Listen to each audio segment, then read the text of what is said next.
Hi everyone, I'm hoping you're having a good day today. This is going to be the first video of learning to read crochet patterns. I know this is going to be very basic for many of you. Oh, hold on one moment. Let me see if I can get that glare out of the way. Okay, I hope that stays that way. I like a lot of natural light in the house, and at this time it's coming really good in my living room window. Okay, so like I said, I wanted to post this first one. It's very basic, and I understand this is not going to be for everybody, but there might be someone out there that's wanting to take up a new hobby, learn to crochet because they've seen it a lot, and would like to know how to read a pattern if they find one that they like. I know you can watch videos. I'm a visual learner myself, so a lot of times I look and see how this is done. Even if I read a pattern and if I'm not quite sure if I'm doing it right, I will do that. And I'm hoping this helps. Now again, it's going to be very basic at first, but we will try some different stitches together so you can see how even the basics can be worked into a pretty project. Okay, so I'm using this Carry-On Simply Soft. I've had it for a while. I'm trying to figure out where I got this. Probably Goodwill. I probably found it there because it's only have one of these, and I'm hoping it gives us a good stitch definition. And so a little bit about it. It is medium weight. It suggests a 5mm hook, and I'm going to follow the label. You can adjust. A lot of people jump up one depending on what they're making and what they're comfortable with. This hook is just I'm trying to figure out if I got this at Walmart. Might be a Walmart. It's a Boyd, so it's very common to get. I will make a video on what I own. I don't have any the really nice hooks. I've never used a hero hook. And I was watching Mishi the other day, and she was doing a giveaway because she had reached a high goal. And the hooks she had were beautiful. I'm not sure about how much those cost, but I would imagine they're expensive. But if you're trying a new hobby, you might want to just kind of start basic. And I get my hooks from Hobby Lobby, and if I'm in a pinch, usually it's Hobby Lobby. If I'm in a pinch or if I'm away from home and I decide I want to crochet something, I will stop and get one of these. And I have several of them. My only thing is that sometimes the hooks up here can get nicked. I have one I'm going to have to throw away because it catches. And that's what we're going to start with. Now, reading the label, most of them will tell you the weight. And worsted is a weight 4, medium 4, and then it's going to give you suggested hooks. Like I said, you can change this if you want, but we're just going to follow along with it. They give you, if you make swatches, that gives you what it should be, your suggested hook, and it should be 13 single crochets within that 4x4, and this can vary depending on how you crochet, and you can make adjustments on that. I usually don't make a swatch, but then again, I'm one of these off the cuff type people. I get my yarn, I get a pattern I like, and I make it until I like the size, and I start from there. And that's how I was taught. So this is important for me to go back because I do want to learn a pattern better. In that way, some projects that are maybe very more complicated than I know, and the thing about crochet, these stitches have been around forever. Sometimes our combinations can be different from others, but I would be really surprised if any stitch is totally brand new. Maybe combinations and how they're used. But anyway, let's go back to this. So that's the information on that. This is Simply Soft. It is very soft, by the way. And it usually gives you a suggestion. It tells, this one is, I wonder if I can find when this was actually made, because this is an older yarn. Well, and then they give you a pattern underneath, and I'm sure somebody could look at it and say, oh, it was this year or that year it was made. But anyway, okay, so that's what we're going to start with, these hooks. And I have a pair of scissors here. Yes, they're kind of big, but that's what I have because I do different other crafts at this table. If I'm sewing or even doing diamond work, which I alternate sometimes to give myself a break, because sometimes you need one mentally. So we're going to use this. And this little book here, okay, so I've kind of just started with this book to kind of give us an idea how we want to do this. And what I'm going to do is we're going to first go over by holding your yarn. This is different for everyone.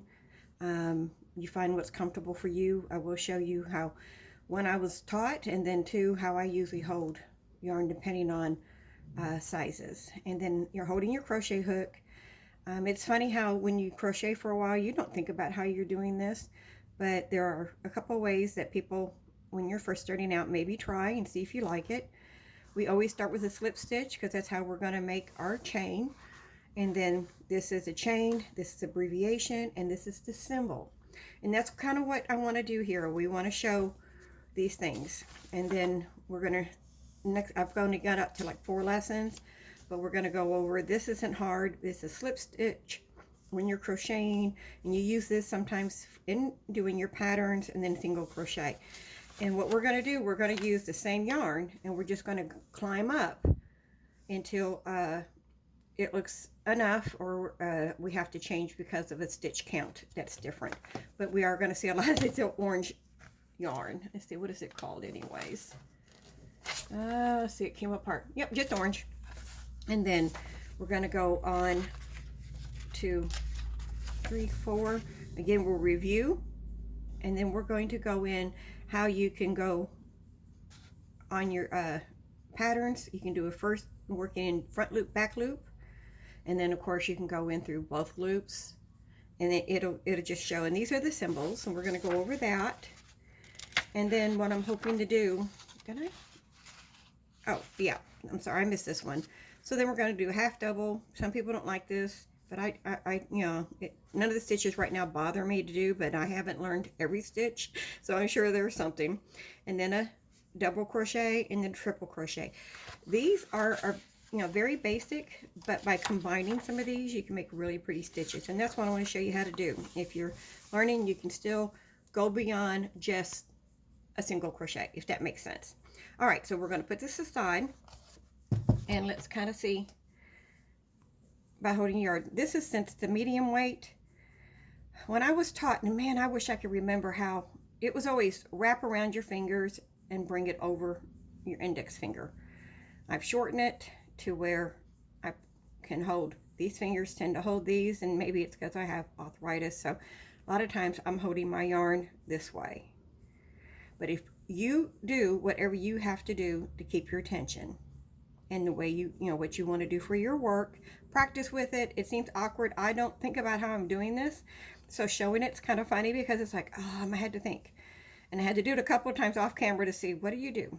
So there's just different ways to keep your attention. Okay, so your hook, some do a pencil style, some do this, and I don't know, we're going to see how I do it because I don't think about it, and I just kind of just do it by memory. So we're going to do a slip stitch.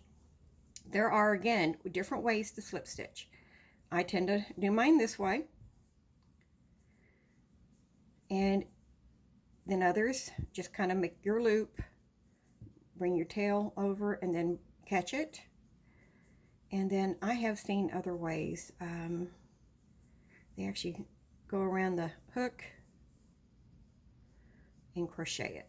Okay, nope, that didn't work. So that one, I'm not sure how they do that because it's not how I do it, but it's interesting to see how different people will make their first slip knot. And as long as you have a slip knot, there we go. And a decent tail is good because you will weave those in to anchor your project. And we will do that later, of course. So here we go. Just your chain stitch. Remember, that's the oval. Oh my gosh, my brain, sorry. So that's just an oval shape or the CH. So we're just going to, I hold my knot where my slip stitch is, get my yarn, whatever way you want to hold it. We don't want too tight, we don't want too loose. So it's finding that comfortable. So we just go, and I'm going to show what happens if we change our tension.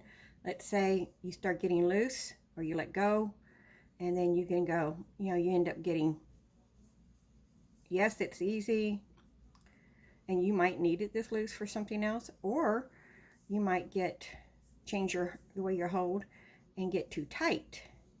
And you can see this because it kind of, you have to pull through. And if that is something, okay, so here we go. This is what I would say your medium. It's getting started.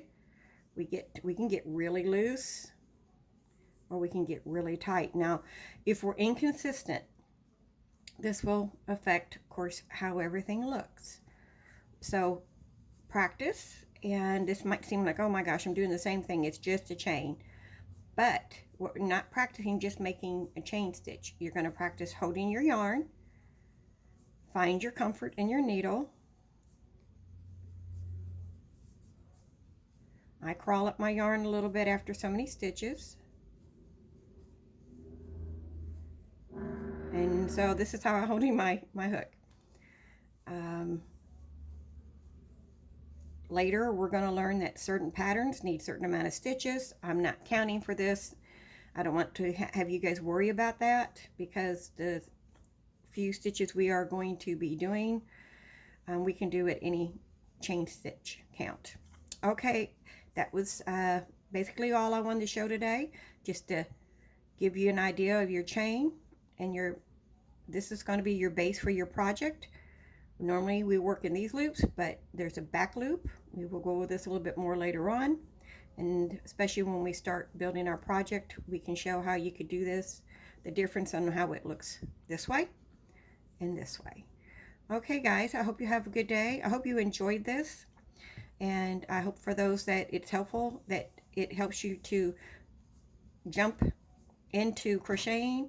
You don't have to invest in anything outrageous when you're just getting started, to see if you like it. Please look for that. Sometimes I find good prices at Goodwill. Sometimes they're asking a lot, and we will kind of go over some ways to find reasonable yarn. You could always go to Walmart, has some good priced yarn. Only thing here I really go to is Hobby Lobby. My Michaels, just personally, can be a little bit upper on my budget unless I can catch it just right. And if you want to see a video about different ways to get yarn, you could even actually go to Dollar Tree, just for practice purposes. They do have yarn for $1.25, and if you're just practicing stitches and not working on a big project, that might be the way to go. They have hooks there. They're plastic. I have never used them, so I'm not going to suggest that. You can go to Hobby Lobby. You can get a nice hook at Hobby Lobby for a couple of dollars. And if you go to like Dollar Tree, I mean, there are plenty of places to kind of look for that, and find it, you know, the most reasonable for you, and find what you want to do. Okay, so that's it for now. Please give it a like, a comment if you want to see anything particular, or if you have a stitch you want to know, I'll put it in to help us learn that.